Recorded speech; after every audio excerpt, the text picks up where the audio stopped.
He starts walking back and shoves another party popper in the thing, and then walks away. When you press it, you think it doesn't go in anymore enough for that to touch anything else. Definitely a wall. She asks, did you find a bag similar to the one we found before? The one full of shit? Oh, that bag. No. So you haven't found anything of the butler that might have belonged to someone in the medical profession? Not that you don't know of. All right.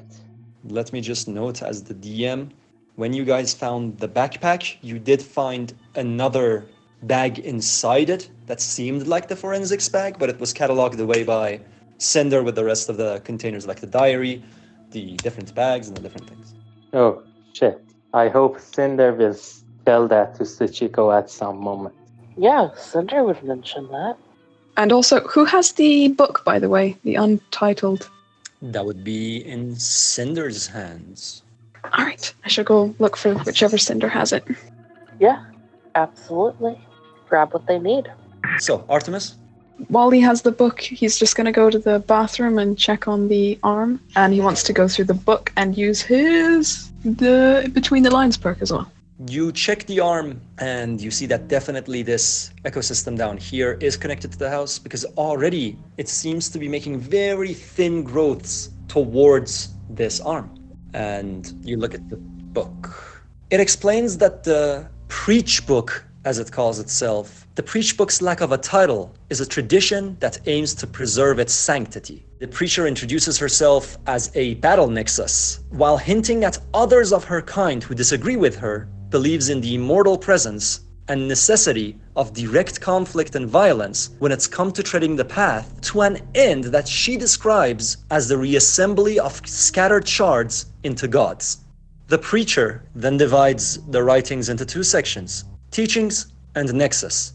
Teaching section splits into three subsections, which is history, method, and rulings, and the nexus section is just inspirations and aspirations. That's as far as you seem to understand this round. Do you have any questions?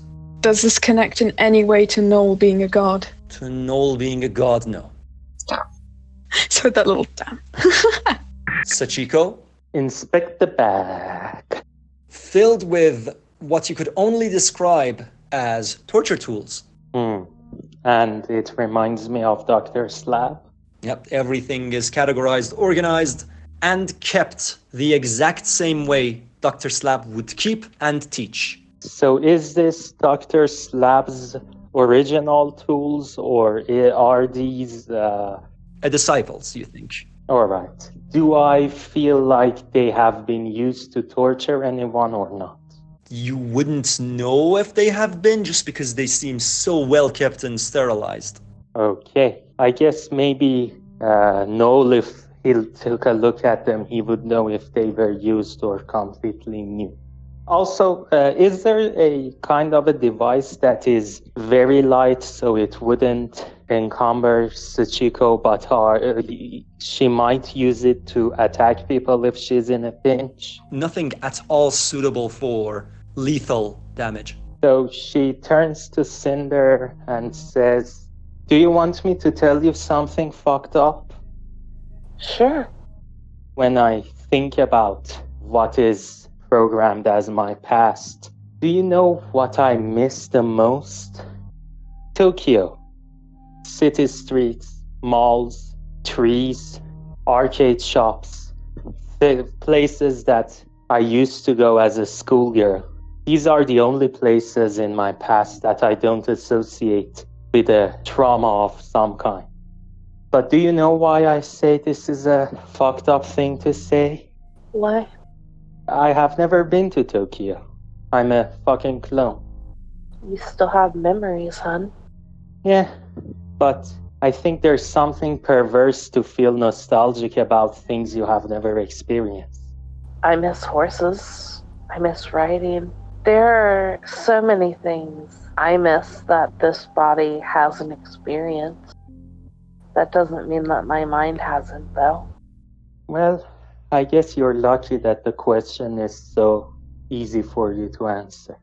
Someone decided to make another Succ, but they could have just, made a Sachiko who wasn't as fucked up as I am. They could just, I don't know, put the memory up until the time that I was raped by my father in my mind, so I was just a normal girl living in a normal world. But someone made the very conscious choice to create a new human who is deeply traumatized and who looks at the world from skewed eyes. Don't you think that this is some kind of a crime? Artemis? Yeah, Artemis will stop reading the book for now. He'll write a little note of a summary of the first round of content so other people don't have to suffer through it. Yep. Footnotes, my hero.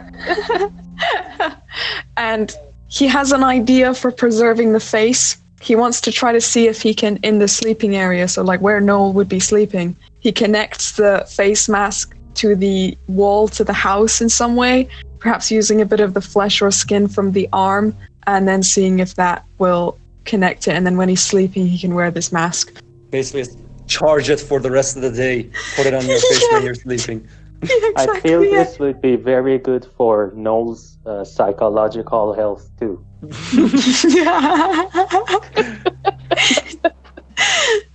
I mean, Artemis is still an arty. You have to always remember that. You're not wrong. So yeah, that's what he's going to do. He's going to find a bed with a nice spot on it and connect the face to the bed where like the pillow would be, and Noel can keep it on his face and like, have a little bit of moving room, and it's going to be connected with like some flesh so I can like sew it maybe. At this moment, Laura is like, okay, I'm out of this house. He shall hold it up to his own face. I am a god. You look up and you see that the doors are open in a way that writes the message, I don't want that one, please stop.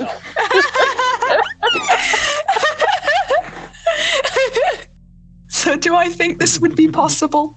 The only problem is there's absolutely no signs of growth of any kind in that main room. Yeah, but there wasn't any signs of growth in the bathroom, so... There was the ecosystem. Fine. Can I pluck up that ecosystem and put it somewhere else? That's probably a bad Just idea, keep dear. in mind that things will come out of that ecosystem, possibly. I guess we will just keep the face preserved in the bathroom then, so we can take it out. We can remove it, whenever Noel needs it, and then he can just wear the face. It's like, fake teeth. In the bathroom, in a jar of water, Grandpa needs to remember to take out his face every night and wear it. So yeah, that's what I shall do. Luckily we won't all be asleep at the same time. I won't let that happen. But just in case, because she can be all fucky with our brains. We don't want her even trying to make Noel disappear. Absolutely. We gotta make sure that she doesn't even know that Noel is Laura. I am very hopeful that this works. He doesn't show it, but Artemis is insanely hoping it works as well. I think it's interesting that the only person who hasn't opined on the Noel face so far is Noel.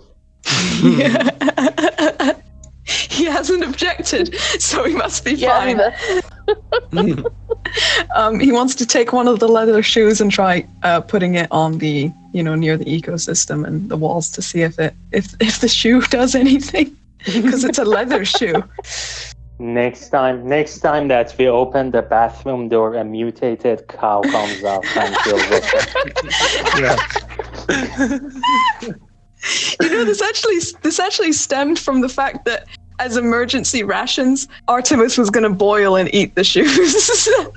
And then I was like, I wonder if we can use the shoes on the house. Oh, Jesus. All right. Now I should just wait for Noel to be ready to go look at the mainframe.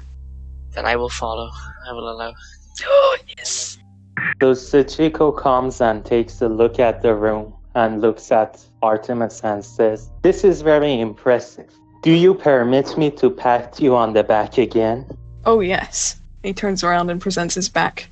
Cinder just cats. So Succ pats you on the back with this very stiff arm, like as if she's suddenly a robot. So are we not going to make those jammers to kill that Kevin dude? Yeah, that was next on my list. I'm gonna go take a shit now in another bathroom.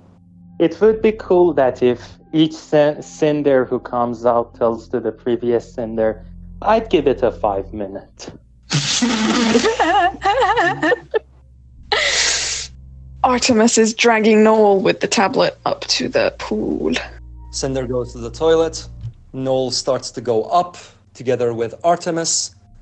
Reckless Cinder does go up with Noel and Artemis. And so does Succ. All right. All of you now move on to the pool. He gives Noel the tablet and asks him to get to work, please. Or if I drop the tablet directly into the pool. No. If Succ understands what you're doing and you are opening a pathway to the main computer, she would try to say that she thinks it would be better to try to get rid of Lara and Kevin Logan first before we move up to the main daddy. She thinks there is a possibility that the computer is somehow involved with the monsters too, and she just cautions you to not connect your chips to the main computer without proper caution. Gotcha. Commence with the hacking. All right, you guys begin to use Noel's structural knowledge to connect it to the little vent thing.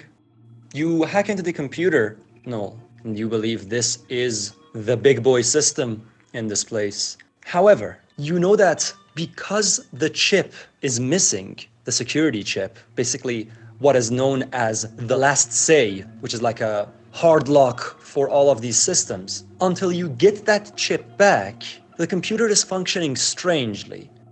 It's allowing you to see different systems. It's allowing you to activate or deactivate them, but they don't open access to you when they're activated. They instead open access to something else that is within the computer. If you were to look deeper into it, you would notice that the computer itself has a administrator account built with the name Butler. The only copy there given this permission is a copy that seems to be of Mr. Lawman that you can load up into the computer. Yeah, do that. So you want to boot up this person within the machine. You got to think about this from different aspects. What systems do you want to keep on or off so that this being has access to it? How do you want to communicate with this being? How would you allow it to communicate with you? Now, just to note a couple of systems, there are door unlocks and the door surveillance for the entire house. There are cameras, mostly within the shelter, the auto unload system, the garage and secret way tunnels, water access, power access, anything that is automated within the house. Yeah, I'm not going to do anything without telling everyone. Also keep in mind that Mr. Lawman wanted to delete things like himself, and he's a massive technophobe, so Yeah. there might be some consequences if you upload him. One thing you know, should you activate this person, you can deactivate them at any time, save different states, load them back, or reset them. Based on the DM's descriptions, is it possible to just, contain him to one part of the house? You can't contain him to any part of the house. You just allow different systems to be either on or off so that it has access to those things. There's no actual position. The being can't see unless camera access is allowed and then cameras are attached. The computer can't hear unless microphones are activated and attached. Things like that. One thing again to note, he is uploaded and in the system. It's a matter of activating him or not. Running the simulation so that the computer becomes his body or not. This sounds very complex, so Noah will do whatever he is told to do by the group. And there's another note you can see data that suggests that all of you are still running in parallel different timelines of doing different things within the machine, not finding a way out because the system now is out of biomatter and can't pump more of you out. So copies of you guys are still stuck in the machine, and it seems like it's running them as they're interacting with one another. Okay, I'm gonna tell Artemis everything because he has a bigger brain than I. Wherever the group decides I'll do. Artemis begins fantasizing about clones of himself and then getting terrified thinking about clones of all the other arties. And he's like, oh, no, can't let that happen. So Sachiko says, on the one hand, I think it's very clear that Mr. Lawman has much information that is very useful to all of us. Some of the information is actually personally relevant to me, but at the same time, I think there is a huge risk of allowing the personality of the computers in this house to become this person who's clearly unstable and is trying to delete himself. So for my vote among all of you, I say we preserve him, but we wait to find a way to upload him in a safer way. One thing that comes to your mind, Artemis, is when was the copy taken? Yeah. Did he even know he was being copied when the copy was taken? And so, if it's that time, would he still even know he was copied or not? Can we upload him to another computer? And If you have something to contain him, which you do we have a one type of USB. USB. Yeah, you do have one type of the USB. You could copy this guy. Let's go get the USB. Artemis will go get the USB. Could my body modifications be on a USB? Keep in mind, your body wasn't copied by the bunch that uploaded the rest of you. Oh, that's right. Yeah. We're assuming that your body is in your barn and we would have to go get it. Yeah, go ahead and copy Mr. Lawman. I don't feel comfortable opening him right now. Would you like to choose who you want to delete from the USB for it to have space? There's Artie's bodies and everything. And There then is body for Arthur, a body of Artemis, a body of Noel, and a body of someone else. All of these are just bodies. They don't have minds. You do have to delete, one of them would be enough. It does have extra space on it. Does Artemis even recognize his own body that well? Like, does he know what the benefits are of that body? He'd just have some deja vu that seems almost programmed into him. And he would know that it comes with lots of dexterity, lots of senses, and style. Oh, that does sound very good. I guess delete the other one.